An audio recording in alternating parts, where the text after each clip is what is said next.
Caríssimos e caríssimas, graça e paz vos sejam multiplicados.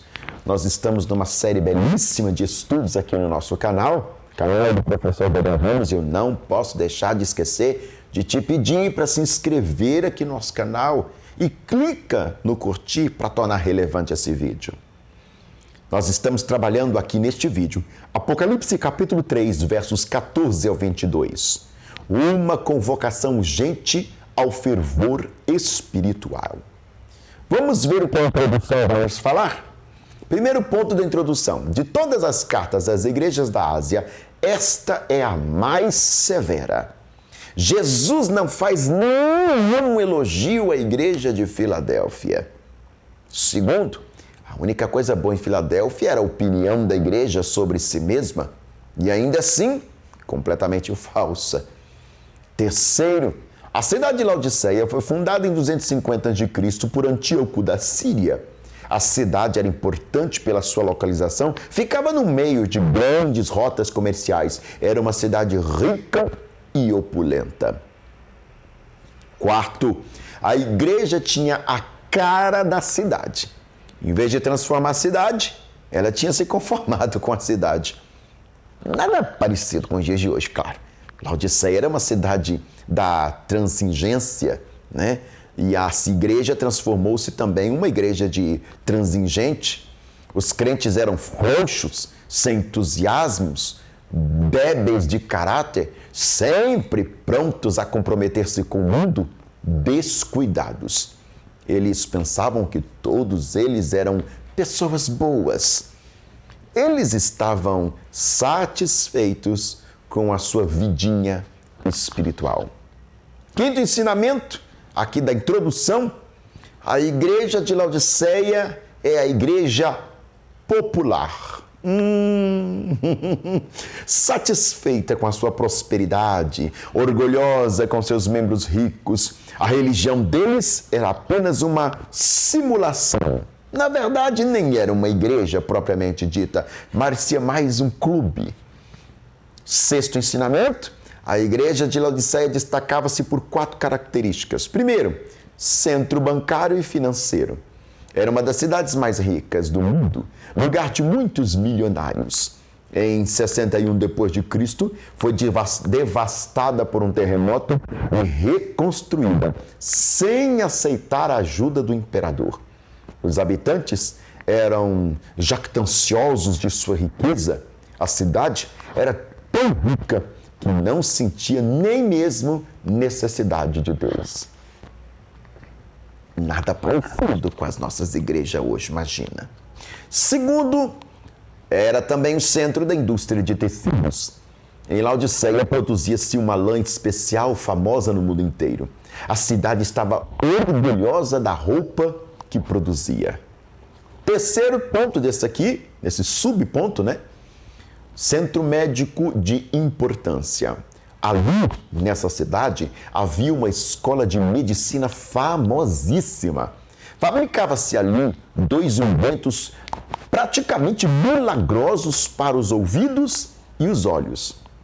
O pó frígio para fabricar o colírio era o remédio mais importante produzido nessa cidade.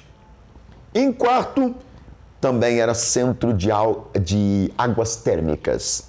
A região era formada por 3 cidades: Colossos, Hierápolis e Laodiceia. Em Colossos ficavam as fontes de águas frias. Em Hierápolis havia fontes de águas quentes, que em seu curso sobre o planalto tornava-se morna. E nessa condição fluía dos rochedos fronteiros a Laodiceia. Tanto as águas quentes de Hierápolis como as águas frias de Colossos eram águas terapêuticas. Mas as águas mornas de Laodiceia eram intragáveis. Vamos logo a esse ensino? Bom, isso foi só a introdução. Primeiro ensinamento do vídeo de hoje: o diagnóstico que Cristo faz da igreja. Eita! Aguenta que lá vem chumbo grosso. Cristo está no meio dos candeeiros e anda no meio dos candeeiros, sonda a igreja de Laodiceia e chega ao seguinte diagnóstico. A igreja de Laodiceia tinha perdido o seu vigor. Versos 16 e 17. Tinha perdido seus valores. Versos 17 e 18. Tinha perdido a sua visão. Verso 18, parte B. Tinha perdido suas vestimentas. Versos 17 ao 22. Vejamos o diagnóstico de Cristo. Jesus identificou a falta de fervor espiritual na igreja. Verso 15. Na igreja cristã, há 3 temperaturas espirituais. Um coração ardente, Lucas 24, 32. Segundo, um coração frio, Mateus 24, 12. E terceiro, um coração morno, Apocalipse 3, 16. Jesus e Satanás conhecem a maré espiritual baixa da igreja. Nada se informa sobre tentação, perseguição, negação, apostasia ou até abalos nessa igreja. O problema da igreja de Laodiceia não era teológico, nem mesmo moral. Não havia falsos mestres, nem mesmo heresia. Não havia pecado de imoralidade. Não havia pecado do engano. Não há na carta menção de hereges, malfeitores e nem mesmo perseguidores. O que faltava à igreja era fervor espiritual. A vida espiritual da igreja era morna, indefinível, apática, indiferente e nauseante. A igreja era acomodada. O problema da igreja não era heresia. O problema desta igreja era apatia. Nosso fogo espiritual íntimo está em constante perigo de enfraquecer ou morrer. O brasileiro deve ser cutucado, alimentado e soprado até incendiar. Isso mesmo. O crente brasileiro deve ser assim, como no braseiro. Aqui eu estou usando um jogo de palavras, né? Braseiro com brasileiro. Muitos fogem do fervor com medo do fanatismo, mas fervor não é o mesmo que fanatismo. Fanatismo é um fervor irracional, estúpido. É um entrechoque do coração com a mente. Aquele maravilhoso autor, Jonathan Edwards, disse que nós precisamos ter luz na mente e fogo no coração. Ou seja, razão e fervor. A verdade de Deus é lógica em fogo. Muitos crentes têm medo do entusiasmo, mas entusiasmo é parte essencial do cristianismo. Não podemos ter medo das emoções, nós temos que ter medo do emocionalismo, isso sim. Jesus identificou que um crente morno é pior do que um incrédulo frio. Olha lá no versículo 15. É melhor ser frígido do que tépido ou morno. É mais honroso ser um ateu declarado do que ser um membro incrédulo de uma igreja evangélica. A queixa de Jesus contra os fariseus era a hipocrisia deles. Alguém que nunca faz uma profissão de fé, tem consciência de sua completa vida moral, é muito mais fácil de ser ajudado de que qualquer um outro que se julga cristão, mas não tem verdadeira vida espiritual. Uma pessoa morna é aquela que há um contraste entre o que diz e o que pensa ser. De um lado, e o que ela realmente é, de outro. Ser morno, irmão e irmã, é cego à sua verdadeira condição. Jesus identificou que a autoconfiança da igreja era absolutamente falsa. Versículo 17. Por quê? A tragédia do auto-engano, também versículo 17. Laodiceia se considerava rica, mas era pobre. Sardes se considerava viva, mas estava morta. Esmina se considerava pobre, mas era rica. Filadélfia tinha pouca força, mas Jesus colocava diante dela uma porta aberta. O fariseu deu graça por não ser como os demais homens. Muitos no dia do juízo vão estar enganados. Mateus 7, 21 a 23. A igreja era morna devido à ilusão que alimentava a respeito de si mesma. Olha o tamanho do perigo. Também tem a tragédia da autossatisfação, versículo 17. A igreja disse: eu não preciso de coisa alguma. A igreja de Laodiceia era morna em seu amor a Cristo, mas amava o dinheiro. O amor ao dinheiro traz uma falsa segurança e uma falsa autossatisfação. A igreja não tinha consciência de sua condição. Isso é bem complexo. Lembra até a gente aquela coisa lá da lenda, né, de Narciso. A tragédia de não ser o que projetou ser e ser o que nunca imaginou ser. Está na parte C do versículo 17. Estava orgulhosa no seu ouro, roupas, colírio. Olha para você ver que coisa interessante. Ouro, roupas e colírio. Eram as grandes riquezas dessa cidade. Mas a igreja era pobre, nua e cega. A congregação de Laodiceia fervilhava de frequentadores presunçosos que diziam: estou rico e abastado e não preciso de coisa alguma. Os crentes eram ricos, frequentavam as altas rodas das sociedades, eram pessoas influentes na cidade, na sociedade bem como um todo. A cidade era um poderoso centro médico, bancário e comercial. O orgulho de Laodiceia era até mesmo contagioso. Os cristãos contraíram esta epidemia. O espírito de complacência insinuou-se na igreja e a corrompeu.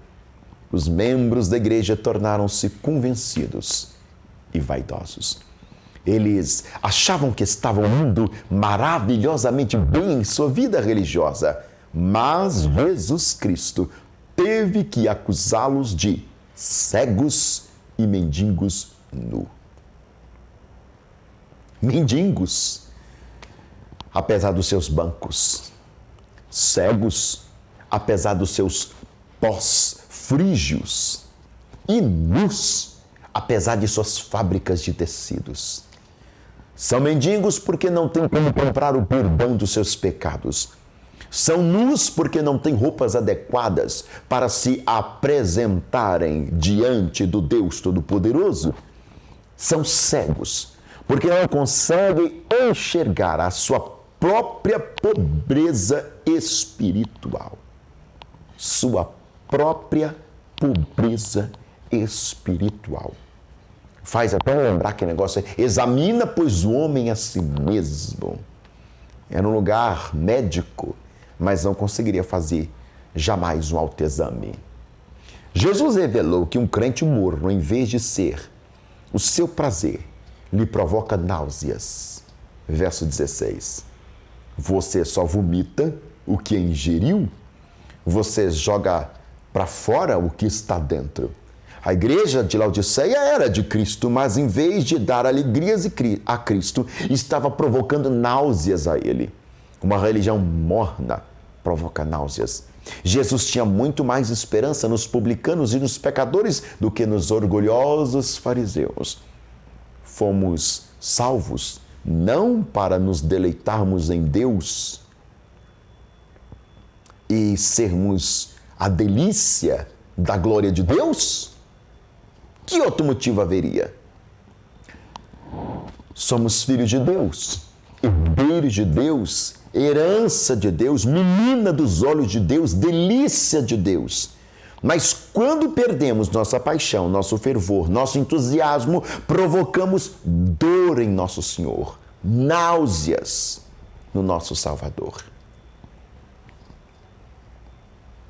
Cristo repudiará totalmente aqueles cuja ligação com Ele é puramente nominal e superficial. A igreja de Laodiceia desapareceu. Dessa cidade, só restam ruínas. A igreja perdeu o tempo da sua oportunidade. O apelo que Cristo faz à igreja é o segundo tópico do nosso ensinamento. Cristo se apresenta à igreja como um mercador espiritual. Vamos ver lá no versículo 18. Cristo prefere dar conselhos em vez de ordens. Sendo soberano no céu e na terra, criador do universo, tendo incontáveis galáxias e as estrelas na ponta dos seus dedos, tendo o direito de emitir ordens para que nós o obedeçamos, prefere dar conselhos. Ele poderia ordenar, mas prefere aconselhar. Caríssimo e caríssima, a suficiência está em Cristo. A igreja julgava-se autossuficiente, mas os crentes deveriam encontrar sua suficiência em Cristo. Aconselho-te que compres de mim. Cristo se apresenta como um mascate espiritual. Cristo se apresenta à igreja como um mercador. Sim, um mascate, um camelô espiritual. Seus produtos são essenciais, seu preço é gratuito, de graça. Há notícias gloriosas para os mendigos, cegos e nus. Eles são pobres, mas Cristo tem ouro. Eles estão nus, mas Cristo tem roupas, vestimentas. Eles estão cegos, mas Cristo tem o colírio para os seus olhos. Jesus Cristo exorta a igreja a adquirir ouro para a sua pobreza, vestimentas brancas para a sua nudez e colírio para a sua cegueira espiritual. A preciosa mercadoria que Cristo oferece, o ouro que Cristo tem, é o reino dos céus. A roupa que Cristo oferece são as vestes de justiça e da santidade. O colírio que Cristo tem abre os olhos para o discernimento e a verdade. Cristo está conclamando os crentes a não confiarem em seus bancos, em suas rendas, suas fábricas, sua medicina. Cristo chama a Ele mesmo. Só Cristo pode enriquecer a nossa pobreza, vestir a nossa nudez e curar a nossa cegueira. Cristo chama a igreja a uma mudança de vida. Isso está lá no versículo 19, dá uma conferida. Vemos aqui uma explanação e uma exortação. Eu disciplino e repreendo a quantos amo. Sê, pois, zelosos e arrepende-te. Desgosto e amor andam juntos. Cristo não desiste da igreja. Apesar de sua condição, ele a ama. Antes de revelar o seu juízo, vomitar da sua boca, que é o símbolo do juízo, ele demonstra a sua misericórdia. Como? Repreendo e disciplino aqueles que amo. Caríssimo, caríssima, disciplina como ato de amor. A pedra precisa ser lapidada para brilhar. A uva precisa ser prensada para produzir vinho. Inegavelmente, é porque anseia salvá-los do juízo e que é aí que se justifica esta repreensão e disciplina. A base da disciplina é o amor, porque ele ama, ele disciplina. Porque ama, chama ao arrependimento. Porque ama, nos dá a oportunidade de reconhecer. Porque ama, está disposto a perdoar-nos. Arrepende-se. Olha essa expressão. Arrepender-se é dar as costas a este cristianismo de aparência, de faz de conta, de mornidão. Isso mesmo. A piedade superficial nunca salvou ninguém. Não haverá hipócritas no céu. Devemos vomitar essas coisas da nossa boca. Do contrário, Ele nos vomitará. Devemos trocar os anos de mornidão pelos anos de zelo. Cristo convida a igreja para a ceia, uma profunda comunhão com Ele. Esta é a prerrogativa do versículo 20. Triste situação. Cristo, o Senhor da igreja, está do lado de fora. A igreja não tem comunhão com Ele. Nós poderíamos aqui dar a ilustração de um homem que não conseguiria ser membro da igreja. Este é um convite pessoal. A salvação é uma questão totalmente pessoal. Enquanto muitos batiam a porta no rosto de Jesus, outros são convidados por Ele. Cristo vem visitar-nos, coloca-se em frente da nossa porta, a porta do nosso coração. Ele bate, chama, deseja entrar. E uma visita do amado da nossa alma pode fazer toda a diferença na nossa história. Isso também é uma decisão pessoal, claro. Estou à porta e bato. Se alguém abrir a porta, eu entrarei. Jesus bate através das circunstâncias. Chama através da sua palavra. Embora Cristo tenha todas as chaves, Ele prefere bater a porta. A porta, a famosa pintura de Roman Holt, Cristo batendo a porta, mas a porta não tinha maçaneta do lado de fora. Uma ilustração. O pai e o filho. O menino diz para o pai: eles não ouvem porque estão ocupados com outras coisas no quartinho dos fundos. Aqui vemos uma amostra sublime da soberania de Cristo e da responsabilidade humana. Não ouvem porque estão perdidos com assuntos pormenores. A insistência de Jesus: estou à porta e bato. De que maneira ele bate? Bate através da Escritura, através do sermão, através de uma pregação, através de um hino, através de um acidente, de uma doença, de uma pandemia, de um vírus. Querido e querida, é preciso ouvir a voz de Jesus. Também tem um convite para ceiar. Que Ele nos convide a vir ceiar com Ele. Isso é demasiadamente honroso, mas que Ele deseja participar de nossa humilde mesa e cear conosco. É tão admirável que ultrapassa a nossa compreensão finita. O hóspede transforma-se em anfitrião. Não somos dignos que Ele fique embaixo do nosso teto e que Ele ainda vai assentar-se à mesa conosco. Somos convidados para o banquete do casamento do Cordeiro. Não se esqueça disso, queridos e queridas. Convidamos Ele para ceiar conosco, para que um dia possamos ceiar com Ele na festa eterna. Terceiro tópico do nosso ensinamento, a promessa que Cristo faz à igreja. Está lá no verso 14, 21, 22.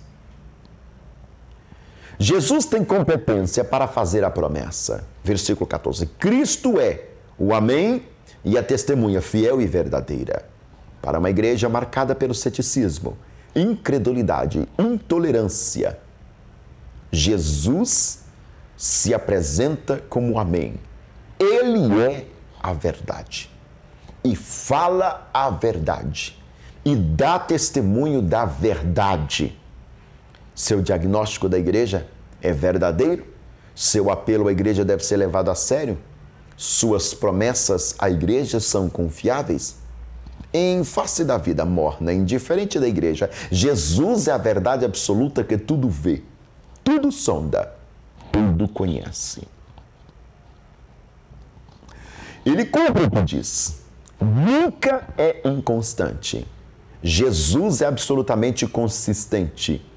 Para uma igreja morna, inconsistente, Cristo se apresenta como aquele que é precioso, preciso e confiável.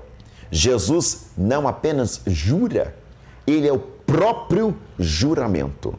Ele entra com a sua palavra, simplesmente, e não se pode manter nenhuma outra prerrogativa da além dele. Jesus tem autoridade para tornar a promessa realidade. Isso mesmo, você crê nisso? Escreve aqui embaixo desse vídeo, amém. Cristo é o princípio da criação de Deus. Vamos tomar o versículo 14 agora. Em fase da vida caótica da igreja, Jesus é aquele que é a origem da criação. Como ele deu ordem ao caos do mundo, ele pode arrancar a igreja do seu caos espiritual. Jesus tem poder para produzir os vencedores ou conduzir os vencedores ao seu trono de glória. Versos 21 e 22. Quando Cristo entra em nossa casa, recebemos as riquezas do reino. Recebemos vestes brancas de justiça. Nossos olhos estão abertos. Temos a alegria da comunhão com o Filho de Deus. Mas temos também a promessa que excede em glória a todas as outras promessas ao vencedor. Reinaremos com Ele. Assentaremos em tronos com Ele. Um trono é símbolo de conquista e autoridade.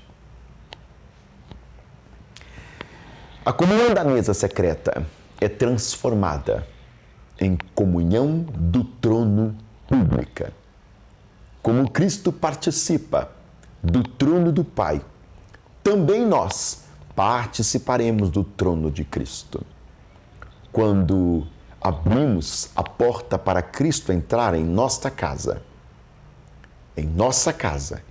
recebemos a promessa de entrar na casa do Pai.